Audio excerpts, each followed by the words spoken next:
तकरीबन 50,000 के मार्जिन से 30,000 और 572 वोट उनकी थी। जो थर्ड नंबर पे थे मुस्तफ़ा नवाज खोकर साहब, 16,935 वोट उनकी थी। जो TLP के अजहर साहब थे 13,495 वोट्स उनकी थी। और मेरी पिटीशन में ख़ास बात ये हुई कि जो लूजिंग कैंडिडेट थे मुस्तफ़ा नवाज खोकर साहब, उनकी ट्वीट आ चुकी है, उनके पास भी यही रिजल्ट है।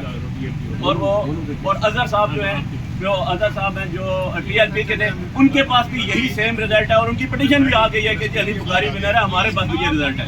अब RO जवाब देगा कि वो कौन से उसके पास था फॉर्म 45 थे, वो कैसे उसके ऊपर किस तरह उसने किए, हमें अंदर क्यों नहीं जाने दिया गया जो कि हमारी लीगल रिक्वायरमेंट थी, मीडिया को अंदर क्यों नहीं जाने दिया गया और अंदर कैसे उन्होंने ये कर दिया। He is answerable now to this nation. वो NA-48 के सारे लोगों को जो है जवाब दें, वो बताएंगे।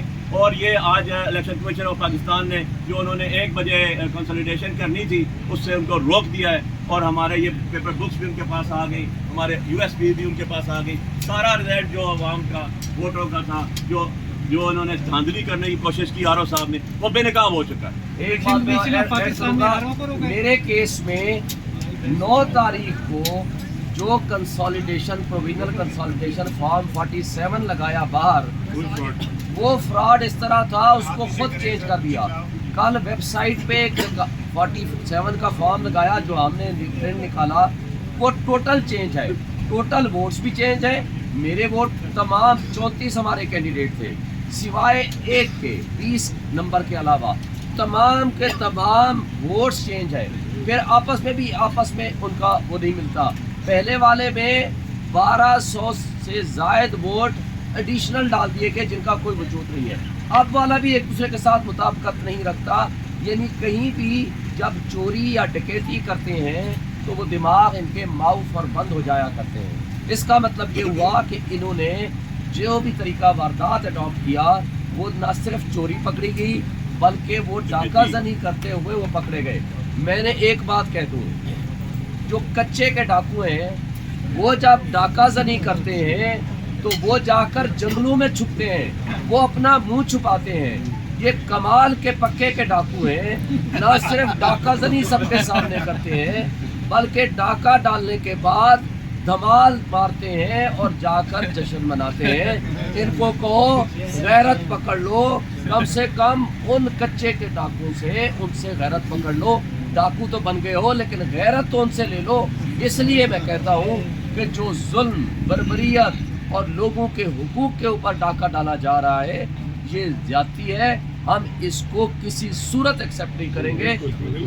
हर हिसाब से, हर हवाले से, हाँ वो धरना हो, हाँ वो प्रोटेस्ट हो, हाँ वो एहतजाज हो और लीगल बैटल हो, इंशाअल्लाह फतह हक की होगी।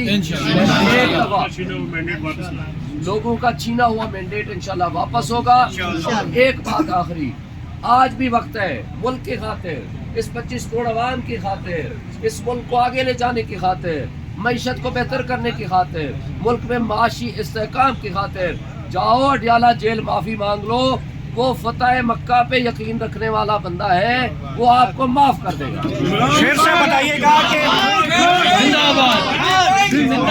3 सीटों के ऊपर ये नोटिफिकेशन रोका गया है, ये सिर्फ 2 सीटों क्योंकि इस्लामाबाद में आप लोग क्लेम करते हैं कि तीनों सीटें जो है इस्लामाबाद में। बिल्कुल, तीसरी की पिटीशन अभी टेकअप नहीं हुई लेकिन वो भी आ जाएगी, मेरा ख्याल है उसमें भी वो वही ऑर्डर उस केस में भी हो जाएगा।